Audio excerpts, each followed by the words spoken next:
One, two.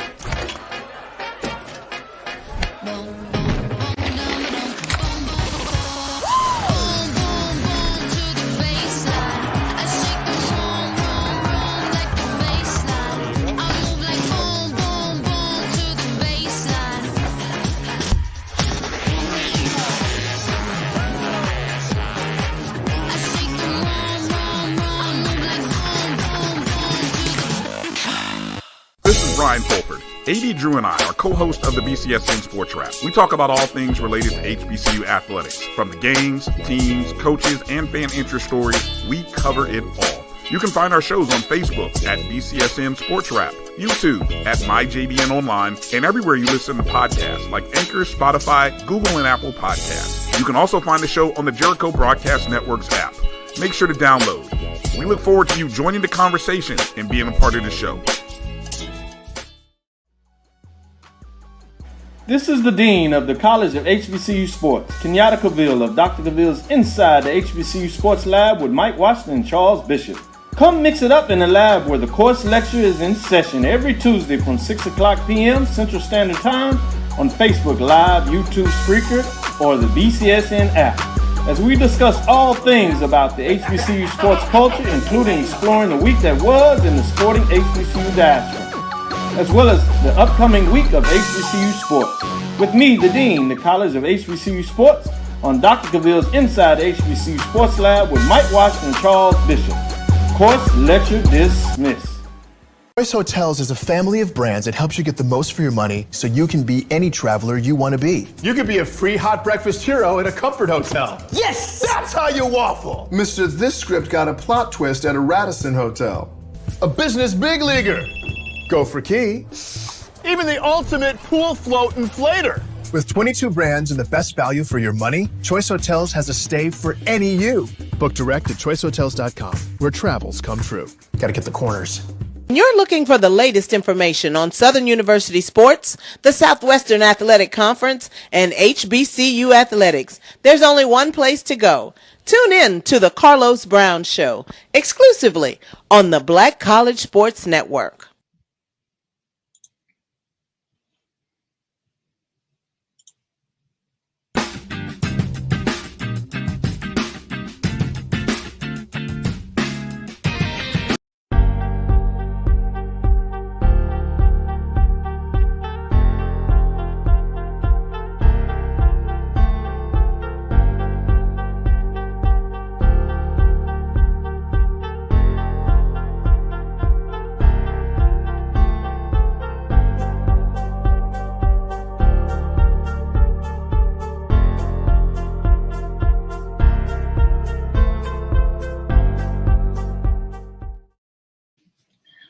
What's up? What's up? What's up? Oh, let me come a little light on here. I'm looking a little dark,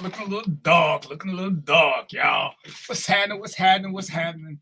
It is, what's the day? Today is the 25th of September, 2024.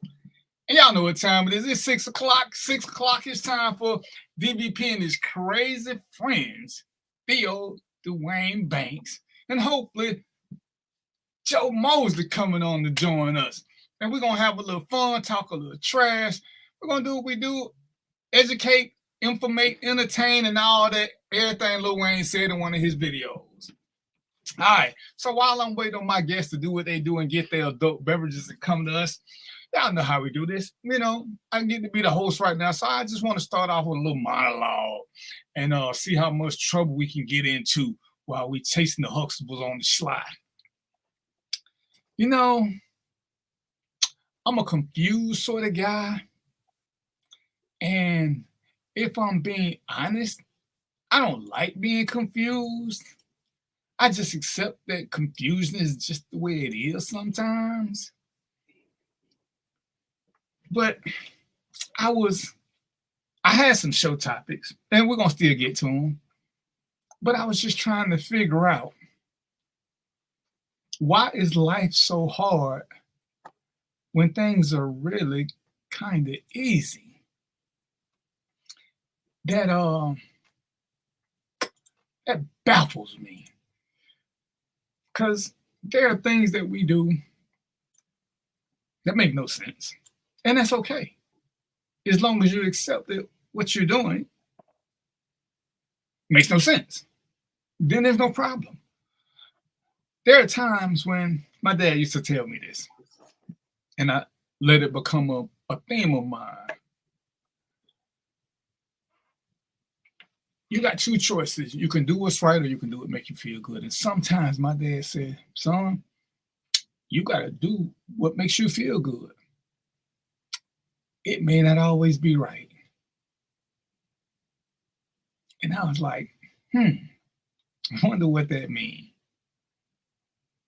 Till I got to be an adult. And then I clearly understood what he meant.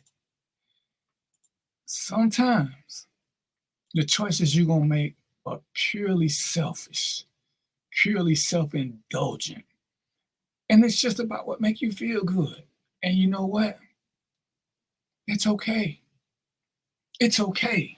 You just got to accept it and go with it. But when you're doing this, you got to know and accept in your heart of hearts that sometimes you may very well be wrong. And as I talk to my brothers in the free world and we sit down and everybody want to talk and they want to know what's on the mind of DBP, and I'm like, I don't really want to have this conversation because as we talked about last week, sometimes you don't engage in conversations that revolve around sex, religion, or politics. Because when people generally get into those conversations, they're looking for co-signers. They're not really looking for, and I don't want to say independent thinkers because I hate that term, because I don't think most of our thoughts have been thought before and will be thought again. And when people try to say they're independent thinkers, they try to make it sound like they're coming up with some new creative shit that ain't nobody else never came up with before. I'm not feeling smart. I want to put my glasses on. I think these are my readers. I don't think I can see far away with these, so we're going to just pass on those.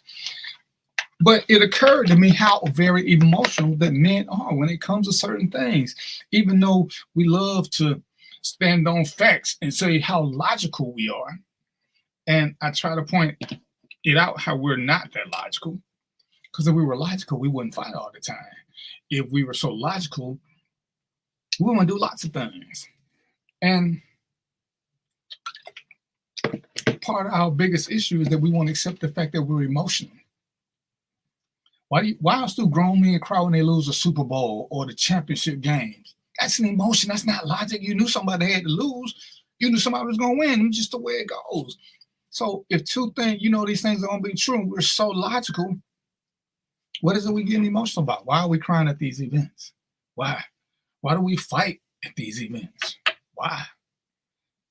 If we're so logical, we're not. We're emotional. And we just don't want to accept that. So when we talk about some of the things we're going to talk about today, I want you to just accept where you are. It's okay to be emotional. It's okay to not be. Just know where you are so that you can at least be honest with yourself. Give me a testing right quick, Theo. Because I don't hear you. I see you in the dressing room, I see you in the room, but I don't see you or hear you. So anyway, ladies and gentlemen, especially fellas, except when you're emotional, and ladies, when your man is emotional, I don't even trying to argue with him if he won't accept it. It's just one of them things that for some reason we love to be in denial about. Now, he go, man, he got a face on there. Can you hear me? Can you hear me, mentor? Obi-Wan Kenobi, can you hear me? Yeah, I'm trying to figure out the echo. Okay, I was like, he's shaking his head. He got me nervous over there. Is that Galactus behind you? Yeah. Oh, sucky now. He's trying to start something. So, but anyway, as we talk about, because I've reached out to quite a few people in the past few days, because I want to understand what our dilemma is. We making so many emotional decisions as men, especially as black men, and we're calling it something else when nothing could be further from the truth, because I'm just not understanding it. So hopefully between where I'm going to in the future and where I've been in the past, hopefully all of this we can combine and figure out what's really going on. And we're gonna, because Joe is here, we're gonna start with this because I asked a question and it's been on my mind since I'm watching politics. So you got me in the middle, which is kind of crazy. Joe is probably a couple of weeks older than me, and Theo is probably a couple of decades younger than both of us. But you can get different perspectives. And as I was looking at social media, and I was listening to some barbershop talk and some talk at the sports bar, and I asked the question: are black men gonna really have an effect on this election, in a good way or in a bad way? Because I'm seeing a lot of black men, and actually I'm seeing a lot of people. And Joe, step in whenever you get ready. I'm confused on every time I see the thing about Vice President Harris saying one of us, she ain't black. I'm just trying to figure out where they come from, because I didn't hear this 3 years ago, 2 years ago. I ain't heard this none while she was vice president. From what I remember, we started claiming her. Like we claim Meghan Markle, like we claim anybody who got this 1% black in them. And then we get mad when they don't sit back and say the same thing, because Tiger Woods never claimed to be black, and we jumped all over Tiger. Oh, he us. And we keep doing this to people. But let's just say, for argument's sake, she's not black, because black is not a nationality or an ethnicity. Black is a construct that you guys invented. So what? Who is? I mean, Cornel West is, but she ain't running, theoretically, she ain't run against Cornel West. She run against the dude with the orange hair. He ain't black. So what's your point about her not being black? And when has that ever played into the presidency? You keep making that face, though. You're making me nervous. Uh-oh, now I can't hear you. I see your mouth moving, but I ain't hear you.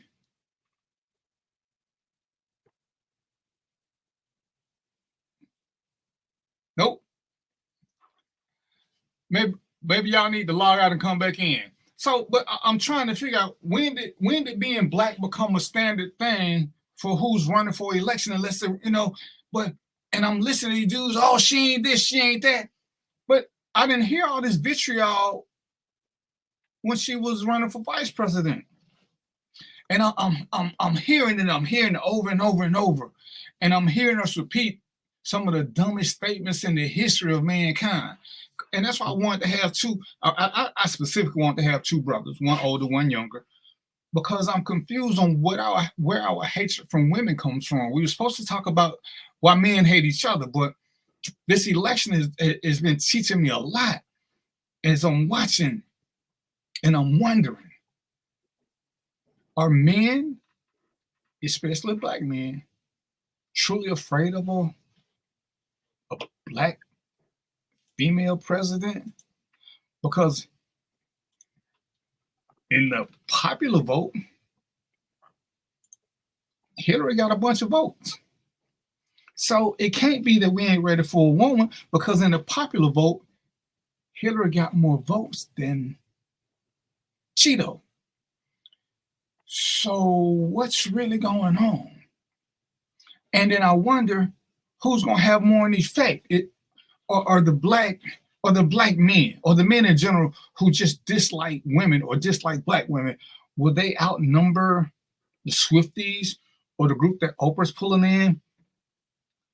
Because I want to say historically, and this is why I want these two gentlemen here with me, historically, I would think that lots of women are voting a certain way anyway.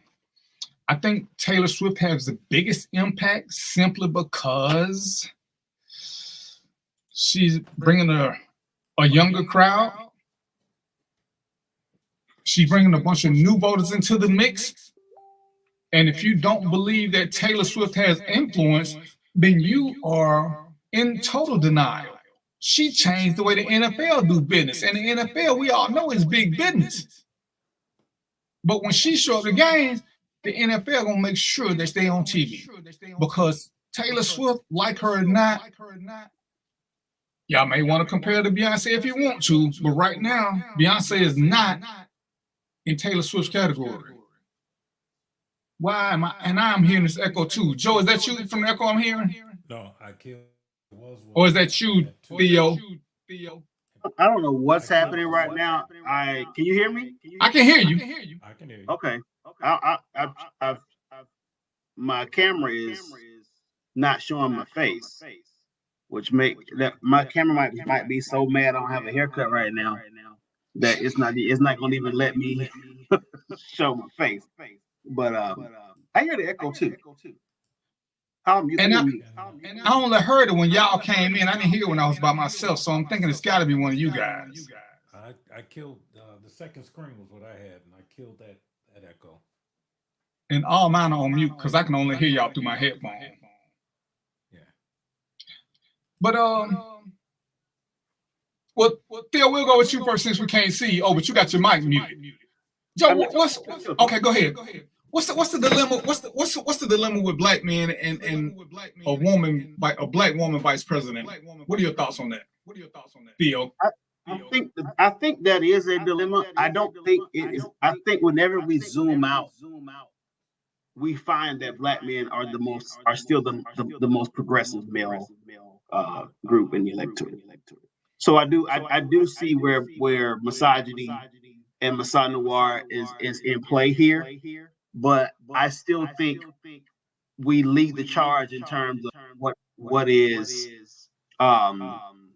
males are open to, or how males see women in leadership. There is a faction of us that just won't have a woman, quote unquote, over them, which is stupid. It's just like it doesn't make sense. And I think that when you hear black men speak that way, you can 9 times out of 10 trace it back to either unresolved mother issues or bad relationships, failed relationships. I think there's a correlation I've seen between men who enjoy generally healthy relationships with women, no matter what their relationship dynamic is, whether it's their moms, sisters, aunt, girlfriend, wife, whomever, daughter, and their open-mindedness to, or even excitement to seeing a woman elevate to positions of leadership and power. I consider myself I think because I have the kind of I really appreciate that God gave me a level of self-awareness. When I don't say that piously, I said it to say I don't find myself unlike a lot of brothers who have unresolved issues, or have gone through a lot of relationship stuff. But I refuse to allow myself to let black women replace white supremacy in terms of what should be our main kind of enemy, so to speak. I don't look at black women as being capable of, or even desirous to subjugate me to these, second-class citizen, conditions or whatever, like white people historically have. So while I do understand why some black men, I get the pathology. I understand how, that unresolved hurt can inform your political perspective. It's still irrational.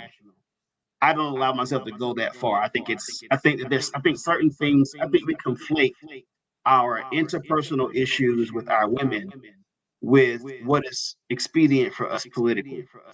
And I've always been able to, it's kind of like this. We can fight, but as soon as somebody walk up to the crib, the fight, we're gonna pause that fight, for a second. I got relatives that I'm beefing with right now. You can't come talk to me crazy about my relatives.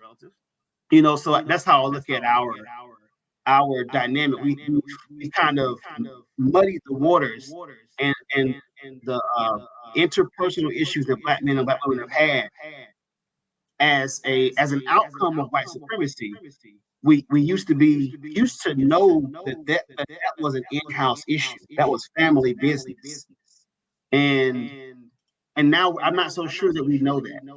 And I've seen it in some of my social circles, where guys who are generally progressive, when we were young men, I've seen them kind of, the deeper into that red pill space they enter, and I've made this point before, the redder their political views become. And those two spaces are not, they they shouldn't be treated the same. You should get your political information from a red pill space. If anything, go there so you can hear, so you can feel like you can understand you're not alone in this male experience, but don't go to a red pill space and then say, I ain't voting for no woman. That's crazy to me. So that's just Well, me. that would probably call for us to be mentally mature. What you got for me, Joe? It's interesting. I agree with a lot of what he just said. I will take you a little bit further. You're a little bit low there for me, brother. Can you hear me now? Yes, sir. How about now? Yes, sir. I would say that the pathology, as he describes it, actually goes to something that could be long PTSD, post-traumatic slave disorder. And let me explain what I mean by that. We've elected women to the Senate, to the House. We've made them AGs, state's attorneys, whatever else. But what happened in this case was that we have a person of color going to the pinnacle of power in a society that says, unless you're white, it ain't right. Now, if you go back and look at, for instance, you look at was it Bill Withers when he made the song "Grandma's Hands." It was an homage to women, because they were nurturers, they were builders, they were protectors, they were everything, and still worked the fields as well as mammied the white man's babies, including having them. But the vitriol that's been expressed on this is very interesting. But again, the psychology has always been divide and conquer. See, if there's no other group that they've done this type of destruction to the family but ours. There's no other group in this country that has ever allowed you to call their women what we call them, whether it be in song, whether it be in poetry, whatever else. Nobody. But again, you look at the institution of slavery. What did it do? It broke down families. That's what it was designed to do. And those psychologies are at play today. For black men to stand up and tell me, and police officers, law enforcement, they had one guy had on, I won't use the word, blanks for Trump. I had one young brother who was a mentee of mine tell me, you can't have a woman in the White House. I had to look at him and say, what did you just say? So let me get this right. So this guy that's got 34 felony convictions, top attorneys in the country. The first thing he said to me was, well, she slept her way up. Again, with the diatribe. I said, okay, let me get this right. First of all, we disproved some of that. But here's a guy that had kids with his second girlfriend, cheated on the first wife, then cheated on the second wife with the third one, had kids again. And then he says to me this, who a man sleeps with is not my business. And that's when I lost it. I said, hypocrite. So you could tell me this guy who had kids out of wedlock, and here's the great one. He's a Christian. That's what really threw me. And that's when I probably lost it more than anything else. And again, I tell people all this all the time. Hypocrisy is the biggest crime there is. if you read the Bible and if you read some other religious texts, hypocrisy is the one thing that people we lose sight of. But more importantly, the fact that they could inculcate our community with just BS, total BS. But the scary part of this whole thing is, and I got all the articles if you ever want to see them. This same playbook was used prior to World War II. It was used by a guy named Adolf Hitler. Here's the scary part, to the exact verbiage. Exact verbiage. You villainize one group, make them the bad guys, and then here's the thing that got me. Goebbels said, first of all, you bang the drum loudly, and you keep repeating the same thing. Never change it, whether it's true or false or whatever. Keep telling the same thing. And eventually they believe it. Here's the other interesting part. Hold on, real quick. I want to say something. Oh, go ahead. Because I read up on something that I don't know if you told me somebody else, but when you look at history, and especially when we're talking about Hitler, you know who was one of the biggest advocates for Hitler? It was Jewish people. They actually believe this hate. And I just want y'all to understand how we look like Jewish people right now. Because Jewish people actually back Hitler. They actually back. I looked it up and I was like, that's crazy. But he had a whole backing. And then who did he kill first? Go ahead, sir. When you said it, I just thought about it because I've been reading more and more because everybody keeps talking about this Hitler playbook. And it's a lot. I'm gonna repeat the same thing. I call, because we still, that's what we do. It's the Steve Harvey mentality. Deny. But keep saying the same thing. Don't ever admit guilt. And it's like, damn, he doing this. And he got a bunch of people that look like me. And I'm glad that you and Theo are having these conversations because I thought it was most of these conversations with people I don't know. I just walk up on them or they heard about me or they just want to know my opinion. I was like, I ain't gonna lie. There were times I didn't like my mama, but I ain't never hated my mama like y'all hate black women. I can't think of no woman I've ever hated to the point where I would deal with somebody. And y'all tell me if I'm wrong. What's a mantra in black? Because we're black. Whether y'all know it or not, ladies and gentlemen. But what's the first thing we say? Once you lie to me, I can't trust you. So if this is something that black people love to holler, and this dude can tell a story that sounds so convincing, and in 15 minutes, he can renege on his own story without being prompted. If that ain't a classic liar, how do you get behind this guy? And I figured out what it was. And me and Theo talked about this last week. Too many of us want to be like him. We want to be able to say what we want to say, do what we want to do, and be unapologetic about it, even when we did wrong. And that's his allure for a lot of men, not just men of color, but men in general, that he can just say stuff. He can say in one picture, I'm grab women by the pussy, and then last night say I'm a protector. Make that make sense. You've been convicted of rape, but you're a protector. Where in what other world would those be synonyms? Rapist, protector. I mean, I think that's why we have to just deal with it for what it is, and it is white maleness is at the top of the totem pole, and that is not only in how they view themselves, it's how everybody else has been conditioned to view them. And so I think there's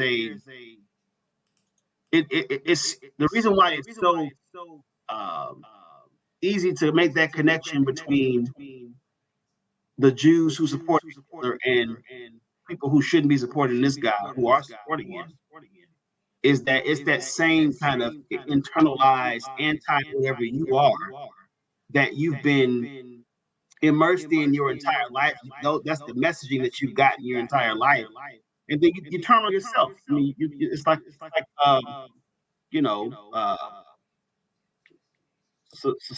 societal loop, I guess. You're turning on the things that are designed to protect you, the mechanisms that are in place that are designed to protect us from white supremacy, eventually uh, cause a breach in our immune system. In our, and I say this figuratively, but Cornel West in his book Race Matters talks about nihilism and how there were nihilistic buffers that were in our community before um, uh, uh, desegregation, and those buffers allow us to maintain our sense of morality, our sense of ethics, our values, and not that Black people were perfect, but there was a clear and distinct difference between our community and the broader community under segregation. And I'm not romanticizing that era at all. But what I am saying is the we lost our way as far as understanding that integration was never for us to become white. It was simply for us to become resourced. It was simply about access. Hold on, hold And on, hold on. so, Oh, we got a disagreement. okay, The where he's going with this is just, well, that's his opinion. Here's what you see happening. We as a group have been promised this thing called equality. And in that sell job of equality, we began to believe just that. And I'm getting to my point. What you see with Trump is that he exudes white privilege. Now, some of what he just said, I agree with, and a lot of it I don't. The There is no romanticizing segregation. There is no romanticizing what that idiot in North Carolina said the other day about he wish we could go back to slavery. He buys some himself. Now I realize he'd be the first one to be sold out down the river or killed, depending upon where you are. But the fact that the idea that the Constitution is in of itself a protector of us is not necessarily true. Now, what happened?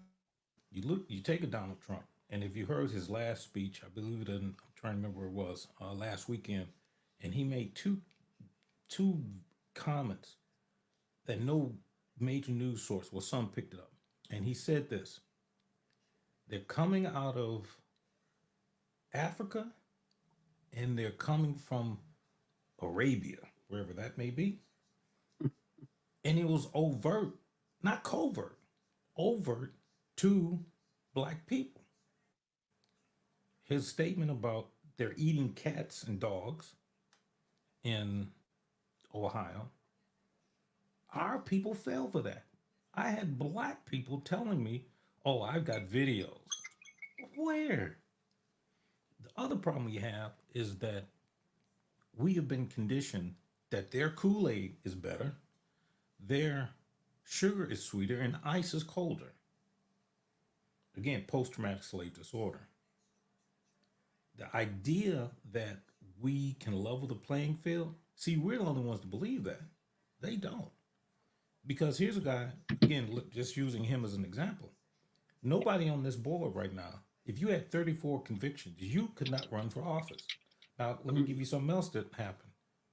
He said after he lost the last election, he went and visited, his words, not mine, he went and visited Putin.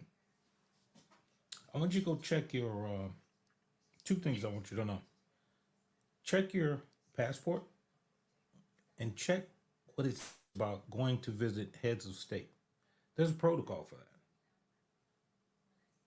Didn't check in, didn't do anything of that. Nothing said about it.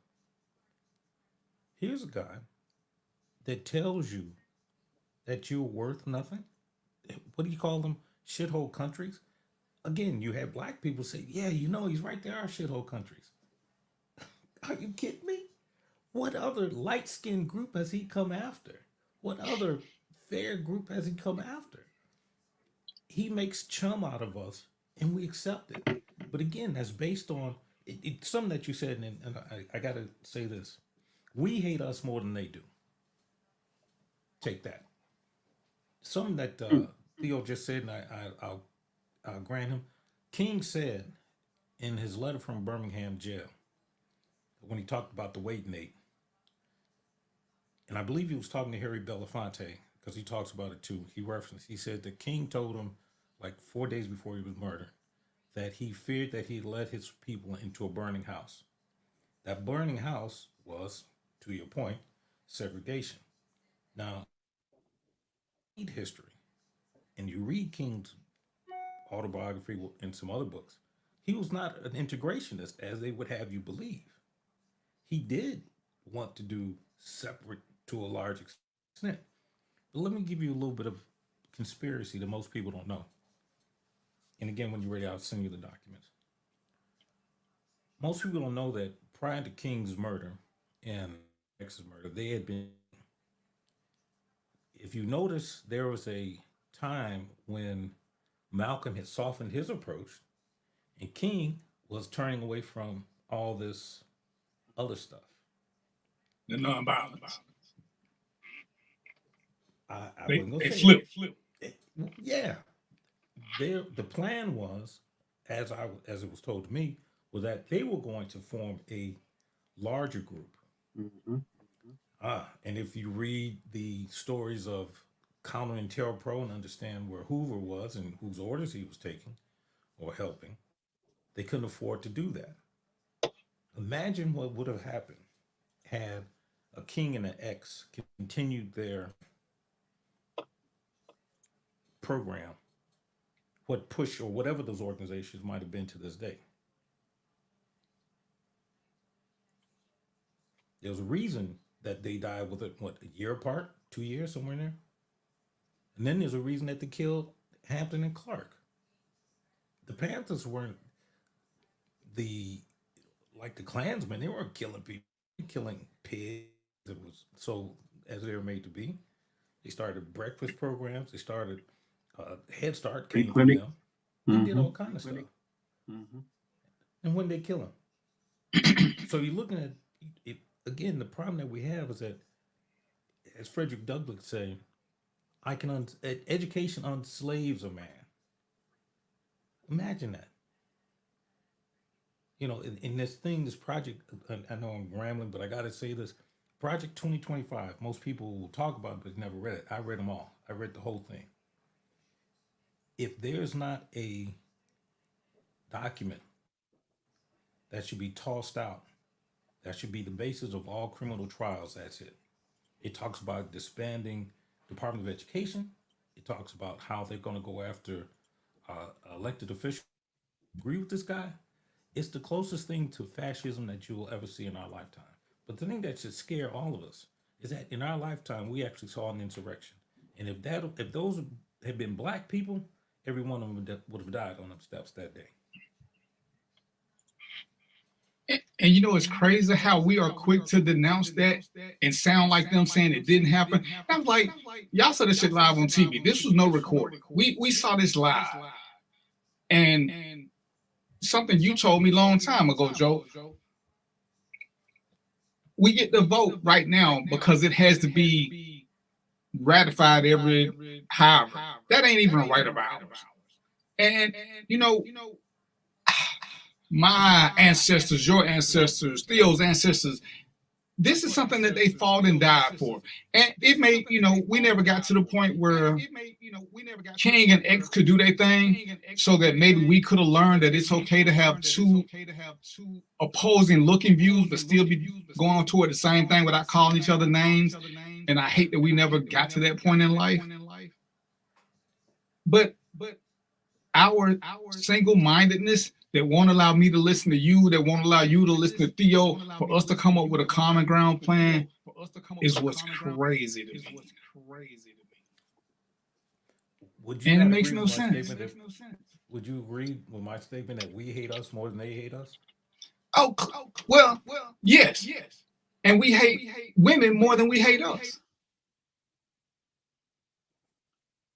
That's the insane part. How can we hate what created us more than we hate anything else?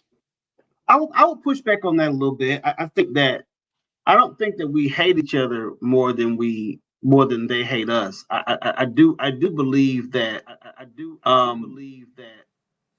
that we have this we've been infected, right? They are the ones that have administered this kind of poison, and and they have a defense for it because it's not coming from us to them. And so it's like they put the wheels in motion where, like, white supremacy is on autopilot now.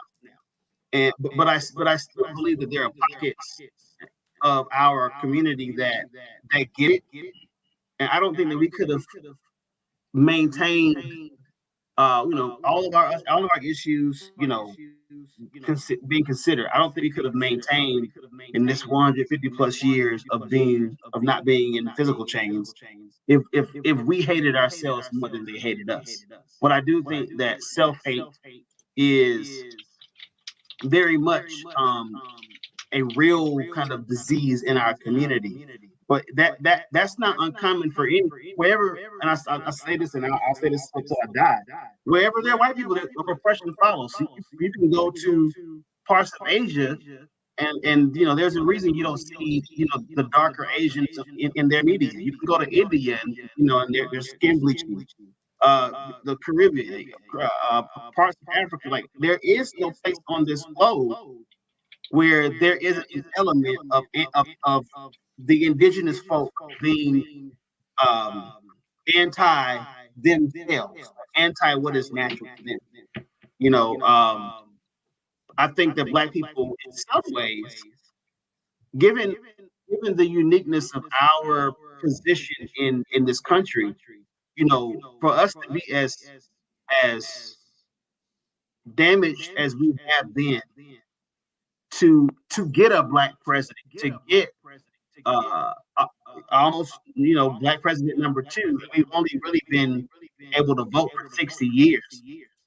But you compare it to these quote unquote model minorities who have not been able to produce leaders. They haven't been able to produce people that shape society and that shift culture, and that Go ahead. Yeah, that are able to, under this idea, under this construct of freedom that we kind of all aspire to, these other groups that are coming with their cultures intact have not done what we've done. And so I think that either we are superhuman, or that comes from a place of a deep and profound love that not even white supremacy can fully extinguish. And like I said, this is just something. And with it being what it is, if I try to stay on topic, can Oprah and Taylor overcome our hatred for her for being a Black woman and not have the orange guy back in? What do you guys think about that? And you know what? Before you answer, because I'm gonna get this down. I'm gonna run a commercial. I'm gonna give y'all 30 seconds to think about it, and then we're gonna come back and talk about it. But can Oprah and the Swifties overcome this Black hatred that we seem to have that's gonna take over the vote? I love Atlanta, a city in the forest. Hi, I'm Jeff Cleveland, seasoned loan officer in the Atlanta market. And whether you're buying a new home, refinancing to do debt consolidation, home improvements, or just to lower your payment, give me a call. I'll ensure that you're treated with dignity and respect, that you're informed throughout the process, and that there are no surprises at closing. Give me a call and let's get started.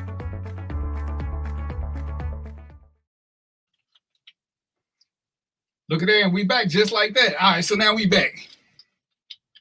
So what do y'all think about the Swifties and Oprah's endorsement? Is it gonna help the situation? Can it help the situation? Well, for me, I mean, looking from they're going after two different groups. The Winfrey track the middle class white women, and understand something. There's not enough of us really to swing it. Well, we can swing it, but not very large. But the people that have made a difference in all these elections are women, particularly white women. I can show you the numbers on it. So you got Oprah, who has that middle class, not middle class, but the middle, and Swifty has the newer voters. So can they swing it? I think so. I do too. What about you, Theo? Before you answer, one of my friends said he don't think none of the votes are going to matter except for the swing states. And I'm never a fan of that conspiracy theory that no votes matter. I think all of them will still matter, but I understand that the swing states may want to have more say so just because of how tight this race is going to be. And again, that's a ploy. And let me tell you why it's a ploy. When you tell people things like that, that means, oh, your person is won. I mean, it's an old trick. And what it does is it lowers the vote because people think, oh, my guy's won or my person is won, so I don't need to vote. So you got to ain't gonna win. You got to be careful of those type of mantras. I remember the poll, and that's why polls, you got to be careful with polls too. I remember the poll that said Hillary was going to win. Yeah. Well, we see how it turned out. But she won the popular vote. Yeah. Well, but to your point though, DVP, like, so she did win the popular vote, but ultimately, it was the swing states that got Trump in office. So to that person's, I mean, it does come from a place of cynicism. But I mean, if you live in New York or you live in California, you can be red all you want, but the states are blue, and they've been blue for a number of years. So, but if you live in a state like Pennsylvania, Ohio, Florida, it really does matter. Like, your vote does matter more. I wouldn't. To answer the question directly, I don't think that Taylor Swift and Oprah are going for people whose minds are already made up. This is really a battle for the independents, people who are still non-committal. And I think Trump and Vance are going to do more to win independent voters over to Kamala's side or Harris's side than Swift and Winfrey can do to convert new people. I think they have a very, although their base is wide, they have a very niche audience. Like they're speaking to a specific kind of woman voter, and those kinds of voters they tend to be like centrist, which is right in line with where Kamala is or Harris is anyway, politically. So there's not much that they're gonna do, I don't believe, to sway the non-committed voters.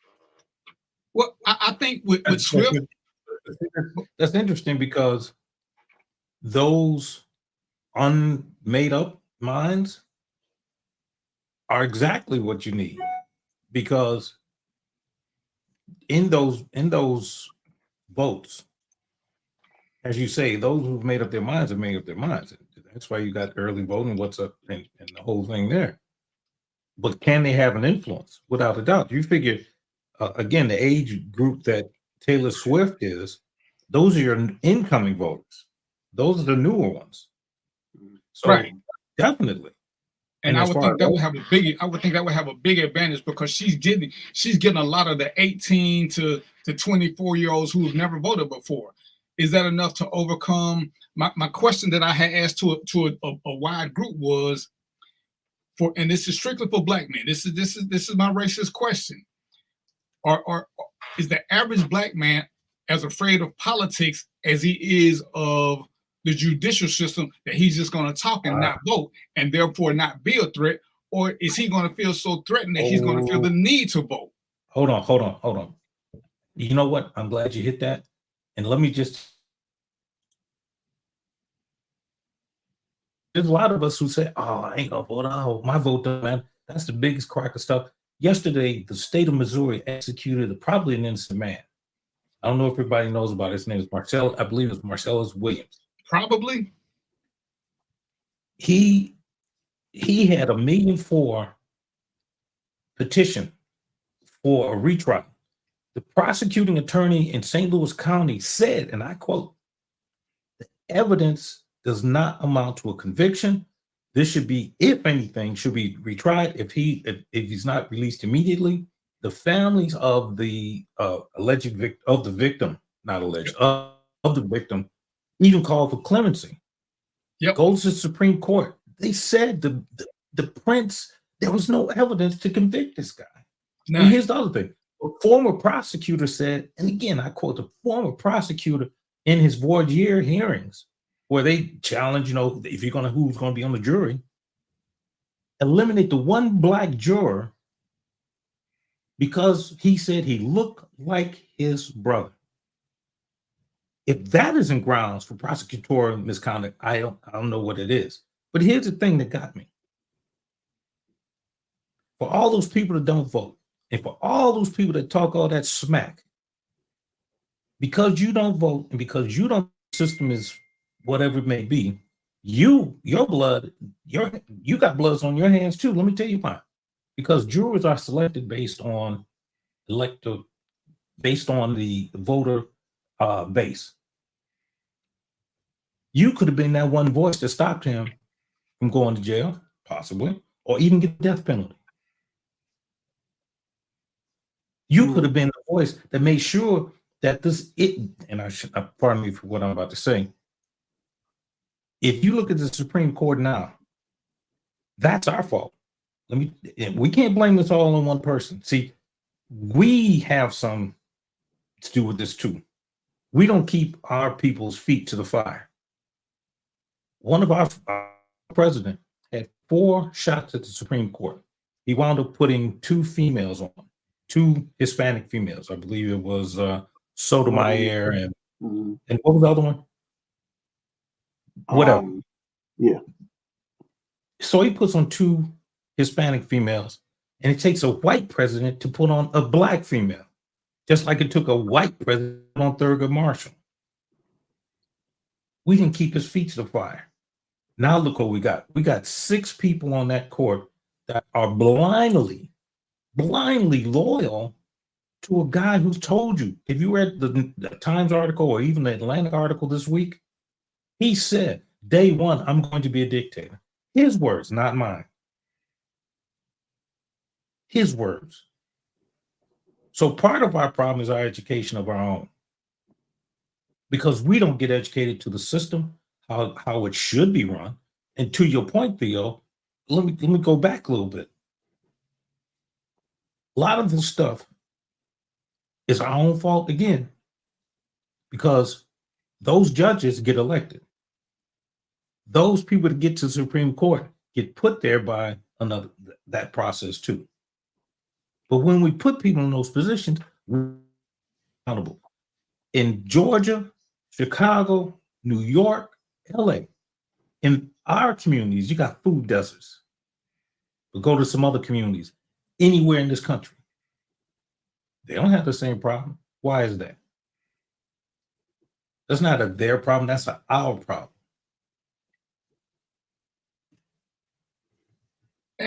And you said something, and I harped on it before we get to the Supreme Court, where we have judges who carry out misjustice, and it's easy to blame the vice president, it's easy to blame the attorney general, it's easy to blame the district attorney. We don't ever call these judges out, we don't ever call these judges names. When I look at the what's the lady in Kentucky? Oh yeah. I know you're talking about. Where's the judge? That's an elected official who is letting all these cops off one by one. Yeah. That's an elected official. But nobody will call his name, but we'll keep talking about the system. And this is one of those things that because I'm gonna let Theo gonna grill us in a minute about Law and Order, Joe. But when I'm looking at the political aspect, and I see us, and by us I mean black men, who we don't trust the system so much that we refuse to be a part of it. And my mom would tell me, if you don't vote, then you don't get to say shit. You got to accept whatever comes. So even if I vote for a losing candidate, at least I can according to my mother, I can bitch about the system because I at least tried to change it. I'm not just sitting back taking whatever, especially, and make no bones about it. Before I did my little break from social media, I didn't speak good about Biden or about anybody. This and I said, like everybody else said, this was the worst choice. This was the worst election coming into this. You got two old dudes, neither one of them are fit for politics. Neither one. And when one dropped out, and I was never a Harris fan when she was running for VP. I like some other people, but once she was the choice, hey, might as well go with it. When we're sitting here acting as if something else is going on special and ignoring the facts that are before us, you have these two, and they're the primary candidates, and you got some more in the background, Jill Stein, Cornel West, and I know there are 6 people on the ballot in Georgia. I don't know the other 2. And if you want to vote for one of them, that's fine. But let's not ignore what's going on and keep saying that you won't vote for her simply because she ain't black, but she is black, but she ain't black, when I don't understand how that's even a requirement. And it's like when it pains me when I talk to people who look like us, and the one of the dumbest statements I ever hear is, what has she ever done as vice president? And I said, well, if you know anything about politics, tell me what any vice president has ever done. Because, right. Joe, correct me if I'm wrong. The one vice president who has really done something that I can remember in my lifetime was actually Pence.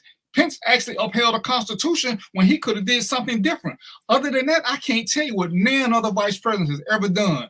I can tell you what first ladies have done because they made more of an impact from a outside standpoint, because most vice presidents operate in the darkness. We're not supposed to know what they do. Their biggest assignment in life is hoping that the guy in charge don't die and they got to take over. Everything else they do is pretty much under cover of darkness. The first lady is out there in the front pushing some agenda. Vice presidents don't really get to have an agenda to push. Well, they're the tiebreakers in the Senate, though.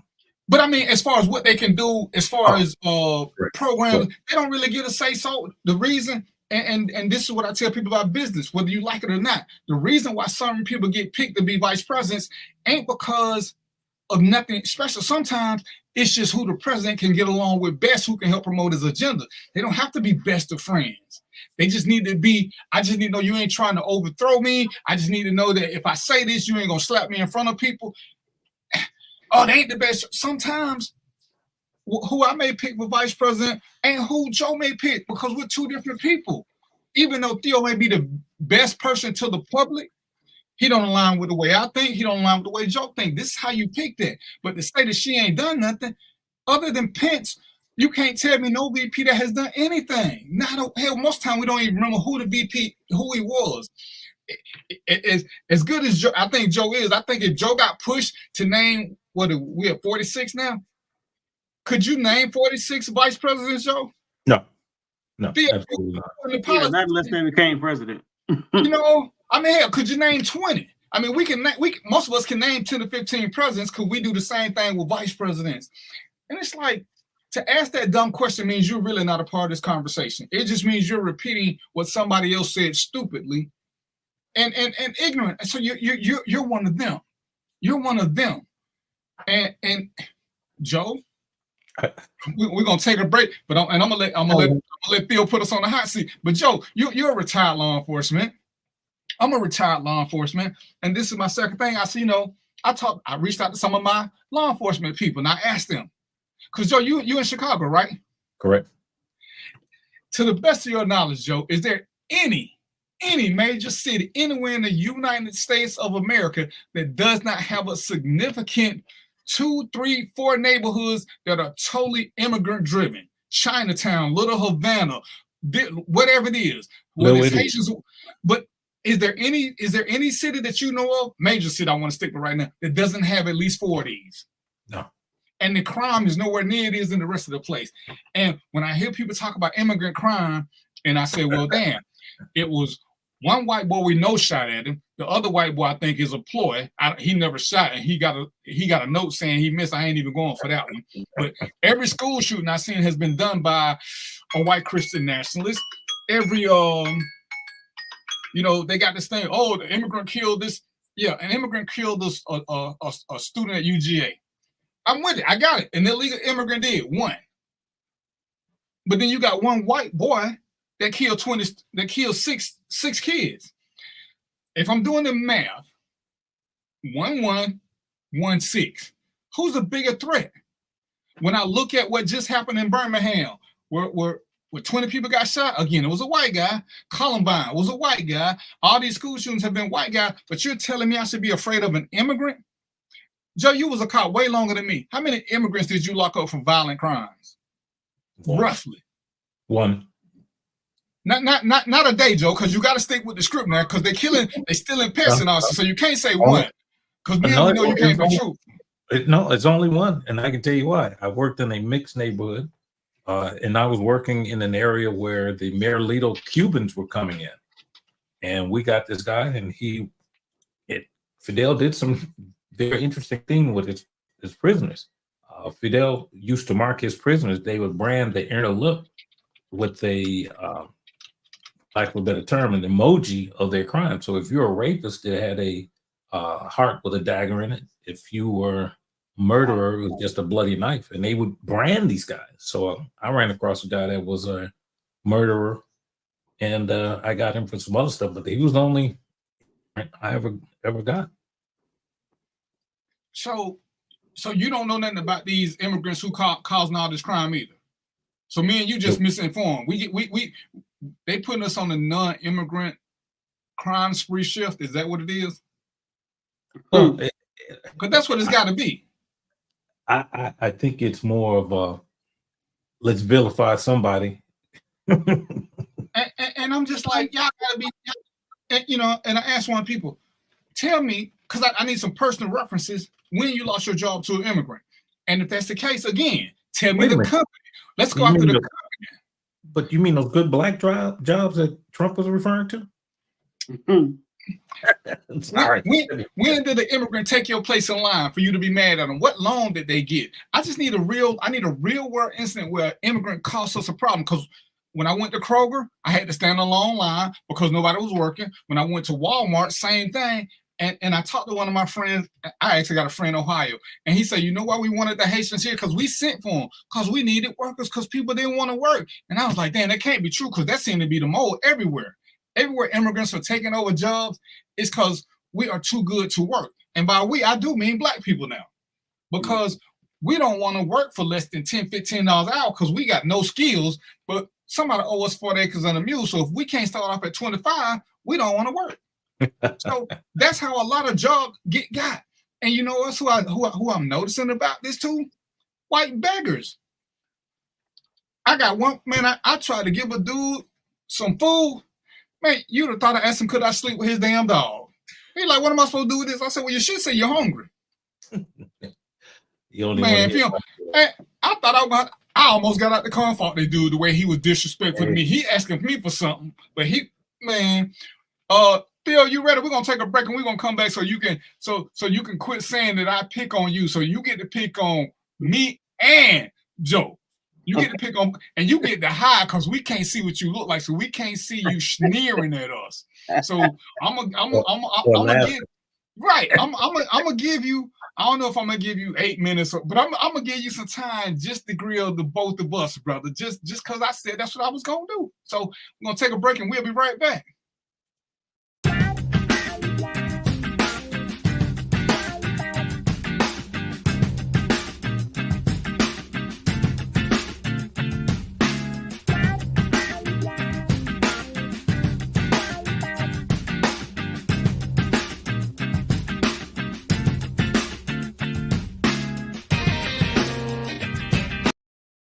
Hey, grab me one too.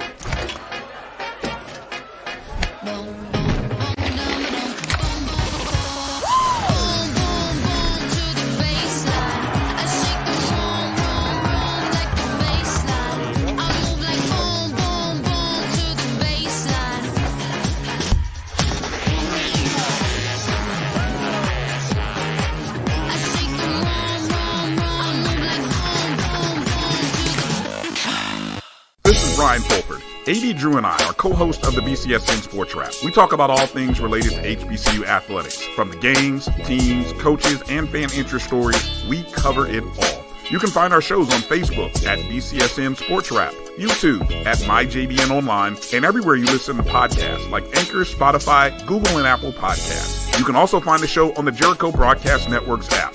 Make sure to download. We look forward to you joining the conversation and being a part of the show. This is the Dean of the College of HBCU Sports, Kenyatta Cavill of Dr. Cavill's Inside the HBCU Sports Lab with Mike Washington and Charles Bishop. Come mix it up in the lab where the course lecture is in session every Tuesday from 6 o'clock p.m. Central Standard Time on Facebook Live, YouTube Spreaker, or the BCSN app, as we discuss all things about the HBCU sports culture, including exploring the week that was in the sporting HBCU diaspora, as well as the upcoming week of HBCU sports. With me, the Dean, the College of HBCU Sports, on Dr. Cavill's Inside the HBCU Sports Lab with Mike Washington and Charles Bishop. Course lecture. All right, I didn't even want to get to the end of that. While Theo is getting his notes ready, I'm gonna ask a question because I had already set Joe up, and this is one of my things because, like I said, and I'm not picking on the guy, but I like to deal with factual data, and when I'm a little off kilter, I don't mind somebody telling me. So Theo, I want your opinion because you're the non-law enforcement guy, but when people try to tell me that 45 is not a racist, and you try to give them stuff, I try to deal with facts as best I can. Because as I read, and I didn't read all of them, so I'm going to plead guilty to that, but most of his slumlord cases were against minority people. But primarily black. Specifically, the Central Park 5 was against 5 black guys. And I had one gentleman wanted to argue with me about how the fairness of the trial and the conviction and the confession. And he's like, those boys pled guilty. I said, no, they didn't. They confessed. Oh, no, they confessed. I said, and you're right, they did confess. And this is where me and Joe have a little area of expertise, because the Central Park 5 wasn't the ones that changed how you could interrogate minors. The law, as far as I have known, to interrogate minors is always you had to have a parent, not an adult. You had to have a parent or a lawyer. They had to have a parent or a lawyer with them, not an adult, a parent or a lawyer. So, because we both know that if we want a conviction, we can feed you enough information and torture you enough through mental things or through deprivation to get you to say what we want you to say. I can show you enough pictures of a crime scene and tell you what you did, as we talked about earlier. And the more I say it, and the more I tell you how bad your life gonna be if you don't tell me this, and it's gonna be worse because I got you dead to right. At some point, when you have no food, or if I'm slick enough to give you a bunch of water so that you got to pee, but I won't let you go to the bathroom until you sign this confession, there are ways to get confessions out of people.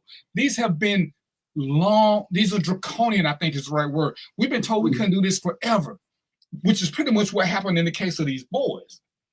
And then you had a man who confessed, and his DNA just happened to also be there, and he just happened to be a serial rapist. But let's look beyond all that. Donald Trump, in his infinite wisdom, took out a full-page ad, I think it was the New York Times, calling for the execution of these boys when they didn't even commit an executable crime. Now, this is why I need Joe help. To the best of my knowledge, Joe, that wasn't the first or last rape to ever occur in New York. No. And I'm sure that some white boys committed some of these rapes in New York, in Central Park, no less. I don't recall Trump asking for any white people to be electrocuted or put to death for crimes that actually call for it. As a matter of fact, I believe the last time it happened, Trump said something to the effect of, there are good people on both sides. I believe that's a direct quote when there was an offense that was punishable by death. And when I try to use this, people are like, oh no, you do read it. Just like I read it, the Biden crime bill, to show y'all that it didn't apply to us, because y'all keep saying it because Fox News told y'all to. It applied to federal inmates. Can like $15 an hour minimum wage apply to federal employees? Correct. These are things that had nothing to do with blacks, even though blacks asked him to do it. But anyway, So you can't say that if you read about the Central Park Five, because I asked Joe, I wanted to make sure he had better knowledge than me about it, because that whole thing was racist by a racist. So with that being said, Joe, you got anything you want to add before Theo start? Before Theo put us on the hot seat. Yeah, I gotta add one thing. We were talking about these lies that they tell about this girl. The first thing they put out was that she had convicted all these black men of these crimes. So I said, well, wait a minute. She was the attorney general. That was her job to prosecute him. Now, if she didn't prosecute him, then you say she was soft on crime. So what's your next argument? Then he says, she put all these black men in jail. I said, okay, so let me try this again. That was her job.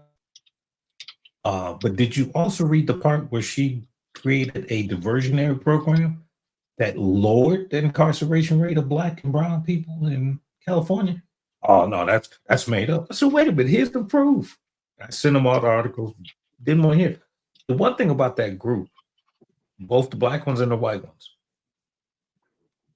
they have a nasty habit of what I call deflection. Deflection, honest, and redirection. But they'll tell you, well, he didn't say that. That's not what he meant. What? Like Brian Donald and this other nut out of North Carolina.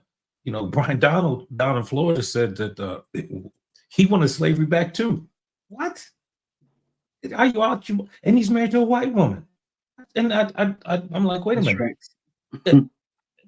So let me get this right. You want this idea back, but if you did that, you'd be a dead man. And your kids would probably be killed and your wife would be too, or she'd be sold. So, I don't understand, but okay, let's. What you got for us, Theo? Why don't black cops beat up more white people? Ooh, that's a good question. Because we literally never hear about like for me, equal footing is like black people and white people should be just as fearful of police presence. And I just have this, I can't point to a time when black officers have beat the shit out of some white people. So I'm just interested in knowing, like, is it the restraint that black officers, like, do you all just have more restraint? Like, what's in the culture where that doesn't seem to be as commonplace as? Look, let me answer that for you real quick. We're not as brutal and we're not afraid of people. And that goes to that post-traumatic slave disorder that I talked about earlier. If you look at your statistics, you'll find that you don't see black or white boys. They're white males under 28 with less than 5 years on the job. Across the country. And I'll say this. Go ahead, I'm sorry. Go ahead. No, go ahead. And I'll say this, there have been cases, but and a big reason that you won't hear about them is because white people fight differently. White people would rather not say nothing publicly and get a lawsuit filed.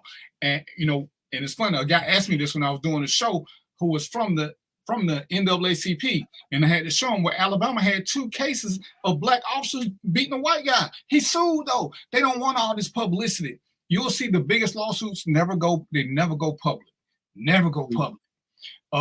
But I'm more in agreement with Joe.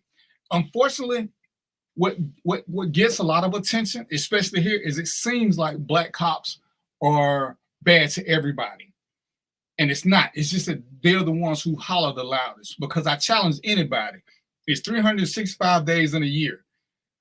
There are probably about 10, 20,000 cops in every state. Easy.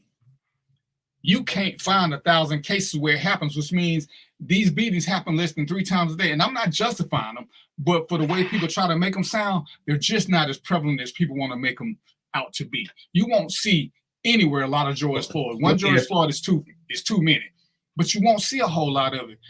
Even the black cop that shot the white girl in Minnesota, and it's crazy, her family got almost the same amount as George Floyd family got. That tells you, and we never heard about that lawsuit.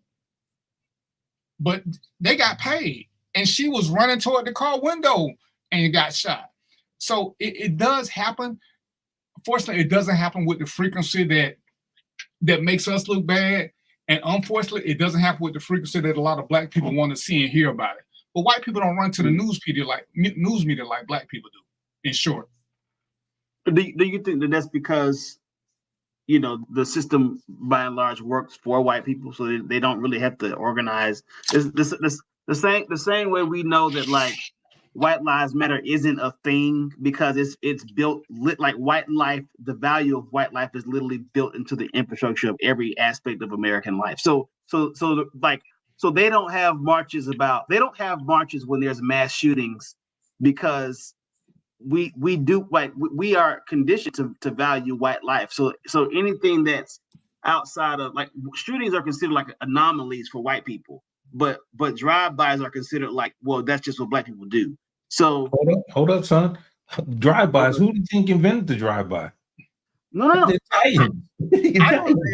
I don't agree with that premise. I'm saying that is something that, you know, we stereotypically, because the messaging is that we are more violent than everybody else, and so because we're more violent than everybody else, when we commit violence, I'll give you maybe a better kind of illustration. So the other day I was under a thread, and it had to have been some kind of it was something to do with police violence, and there was some vigilante. It wasn't police violence, but there was a vigilante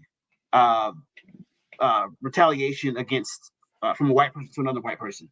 And somebody in the comments said, "See, we handle our issues." Basically, they were trying to say that, you know, we're moral, you know, so we don't have to go to the authorities because we handle it in house. And so my response to them was, well, we do it too. Y'all just call that black on black violence. Like people don't understand. Like there's a lot of the quote unquote crime and stuff that happens in our community is really us like taking care of our own issues, but we call that black on black violence.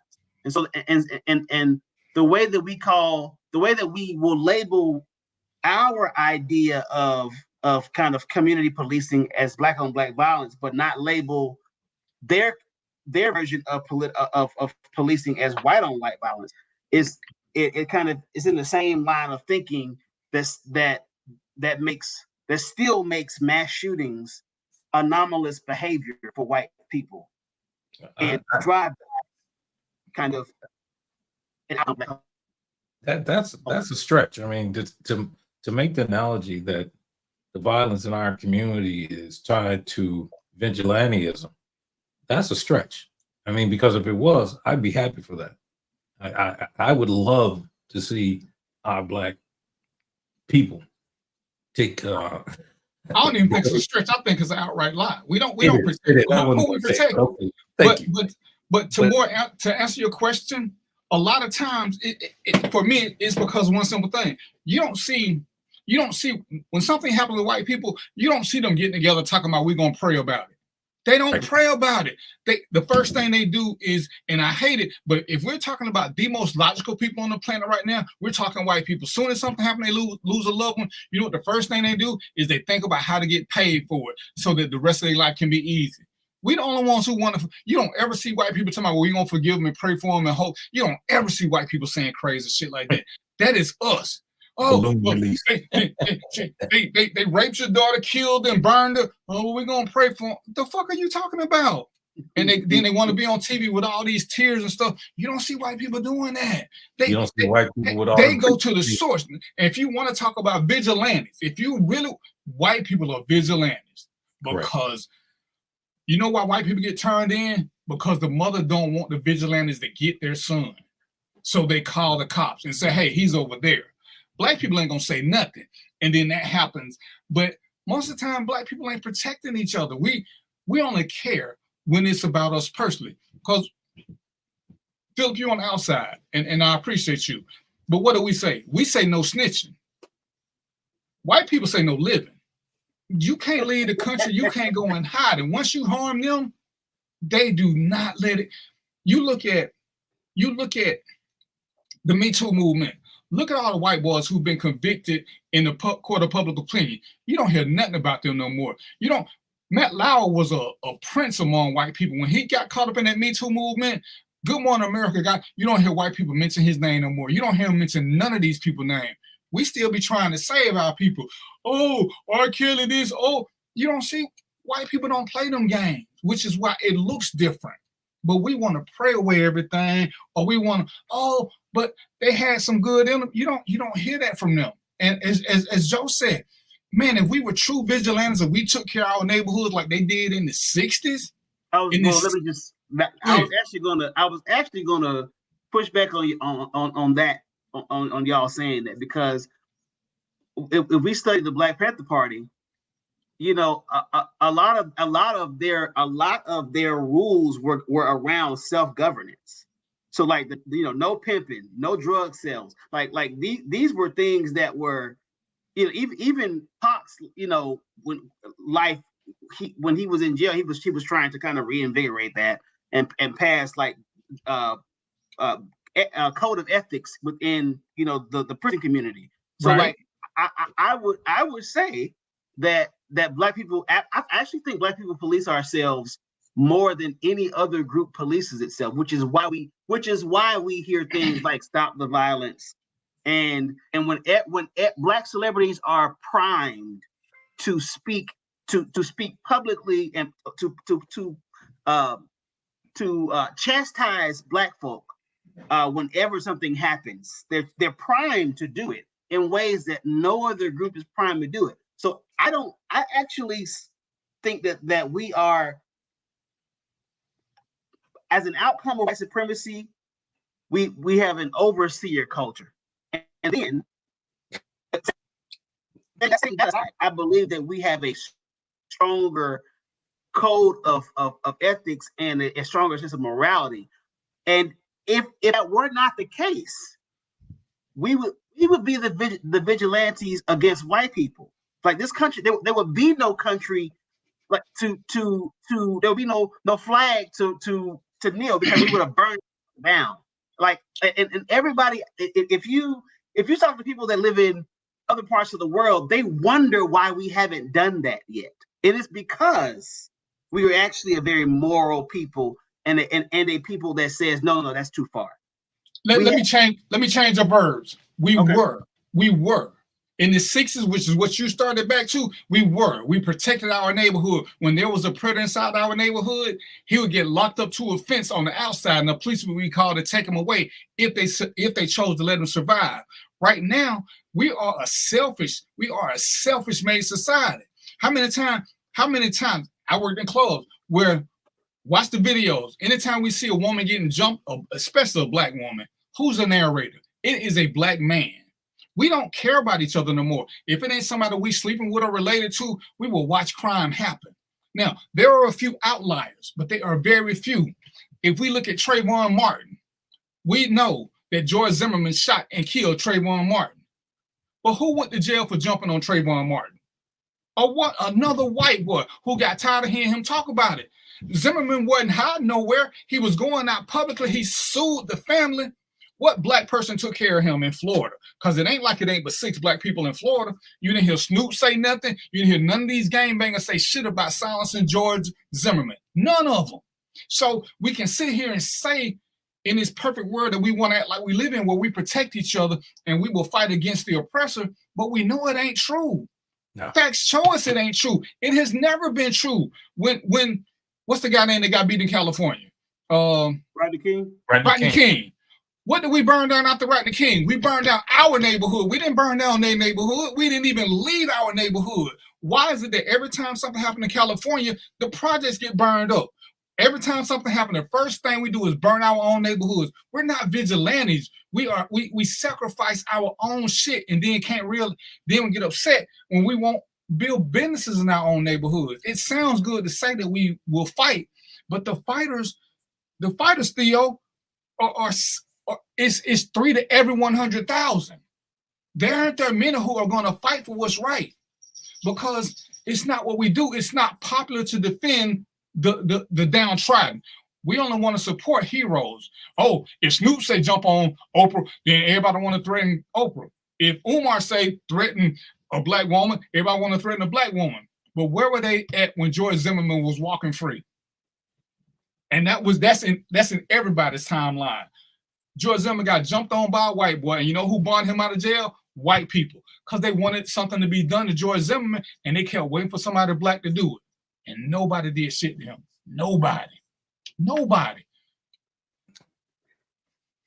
I can continue with that, but go ahead, because I just want to read a retort to this. Go ahead. You all need to take a look at this one. White robes and broken badges. I got some books. I got to send you a new list. Oh yeah, most definitely. Yeah. Listen, man, I've got to dip out for a minute. I've got some business I got to handle. I've enjoyed this conversation. We've got to do this again, but I've got to get out. All right, don't forget to send me that list. Gotcha. Yeah, but Theo, it sucks how we romanticize what we will do. It's just like, can you honestly tell me that if your girlfriend went out for a night on the town with her girls, you would be you feel like she would be safe if she went somewhere Old National? Well, mine would. Yes, she's from the South Side. But would you feel like it, knowing what's out there, knowing who is out, knowing the way guys are? You know, I'm gonna be. I mean, I don't, and I think maybe this might be because I don't work in law enforcement, and I understand, because my dad's 30 plus years law enforcement, and there is a sense of, there's a heightened sense of like of danger and like just he's very keen on like what could be around the corner, and maybe I live in a with a sense of naivete, because I feel safe around my people. I don't, but I've not encountered some of the worst of our people. So for me, it wouldn't be. I don't know if I would be thinking of. I wouldn't necessarily make that connection. Okay, Old National, it's a bunch of us. Her safety. Now maybe my daughter, but that's only because she would be young doing that and just not knowing how to like navigate. But it just being because it's our people, I feel safest around our people. I want you to conduct an experiment for me on your page. Okay. I want you to ask the women on your page if they feel safer walking through 6 cops or 6 black men. Ooh. Okay. And see what they tell you. Because it's not this, and I want to make it about me being a cop, but it's about what you see on TV. When I asked somebody one time, a dude was talking, he was like, yeah, man, shit, if we go out somewhere, man, you ain't got nothing to worry about. Somebody try to jump you, I got your back. But what if somebody try to jump that woman? Well, I ain't got nothing, I don't know her. She probably did something to get it. And it's like, I don't get how we don't want to protect women innately, but you will help me fight. I worked at a club. Most dudes who fight in the clubs fighting over dumb shit, but you will help me fight. But if a dude hit a woman, your first thing is she probably did something. Well, so I think you're touching on another point, and that it needs to be talked about. And this is this idea that black men are supposed to be the stand-in protectors of all black women. And I get it as a principle. I get it as like a goal, but I also have to consider the home politics that's involved in that. In other words, like I've seen guys who have, I'll give you some personal examples. So a buddy of mine called me one time, and his sister-in-law was in a jam. They were thinking that she might have gotten caught up in some she might have been in some kind of trafficking situation, and he asked me to come with him to go go handle business, whatever handling business looked like he asked me to go with him. I got you. So I went with him. But no, actually we ended up not going, but I said, let me know. Like I'm with it. As I'm agreeing to that, I'm also thinking, I do not know, I have never even met his sister-in-law. If anything happens to me, I will never be able to adequately explain to my lady why I got in somebody else's business. Now, you might say, well, and I've heard this. I've heard people say this. Actually, I've heard women say this, and some men, that she would look at it as an honorable thing that I would be willing to do that, right? So if anything did happen to me, I go out, in honor. But here's the practical side of that, though. If anything happened to me, that's an income loss. Mm-hmm. Like, if anything happened to me, I've just made my at the time one daughter more vulnerable, and just as vulnerable as his sister-in-law, who has a daddy, by the way. So like. And I'll give you another example. I actually intervened in a domestic situation.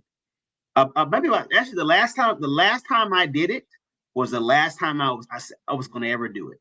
I was at the Walmart off Cascade.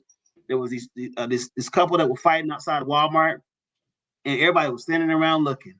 And I did the strategic thing, and I pulled him to the side and said, "Hey, bro, no matter what happens, you know you're gonna go to jail, right?" She wanted to jump on me because she thought she saw that as me not defending her. When what I was doing was appealing to this man's logic and saying, no matter what happens, you know you're gonna be the one to go to jail, right?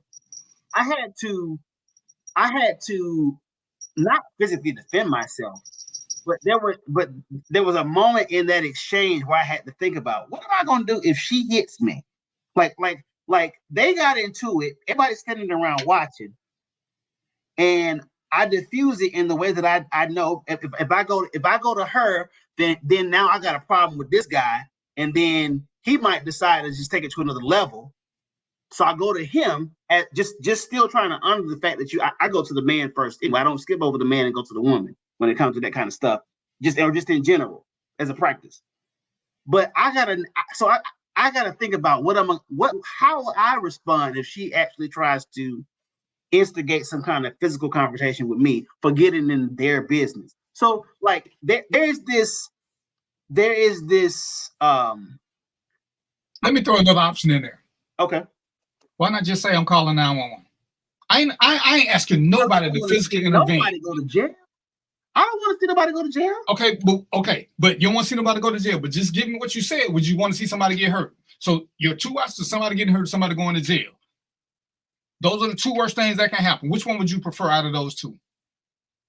As I know how easy it is for black men to get caught up in the system, and I'm with you on that. But is that better than you not intervening and her dying?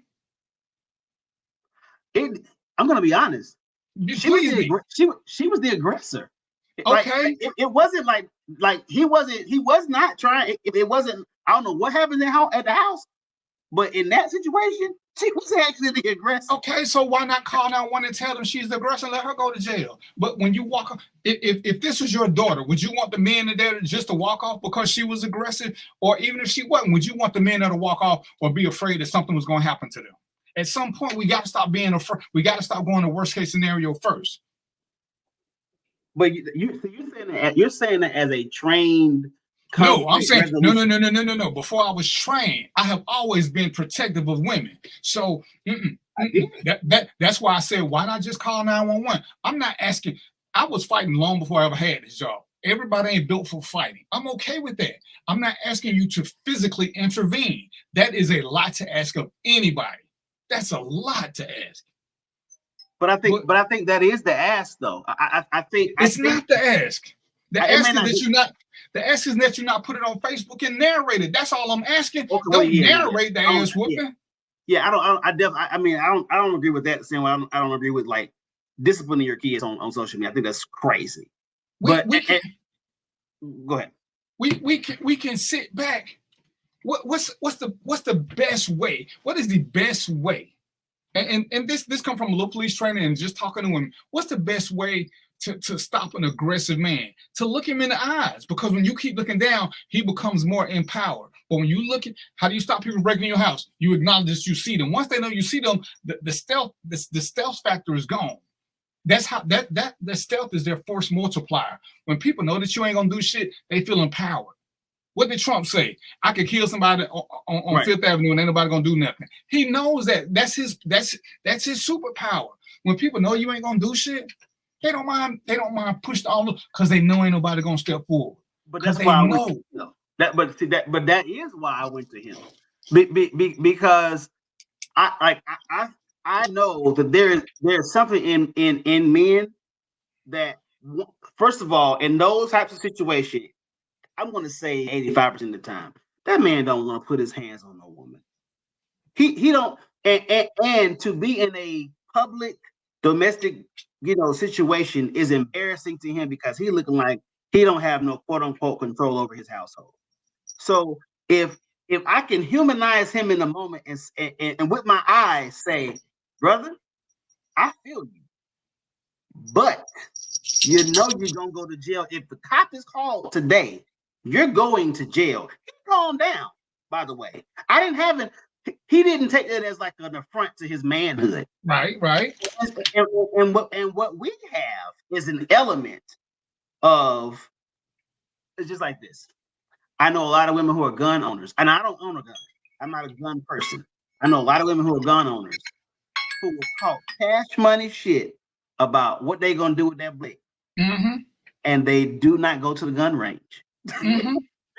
Because something in this is my theory, something in their mind knows that they're never gonna have to do that. Something in their mind knows that there will be a man nearby who will do that for him. So they can like posture as like these kind of protectors and but in real life, there's still women who are very much dependent on men to be men. And I think that would be there's an imbalance in our conversations around these topics where men have to think about, okay, now if I've seen men get an earful from their wives for helping women change their tire, like pulling over to change a woman's tire, and that scene is like some kind of some kind of matter of fidelity.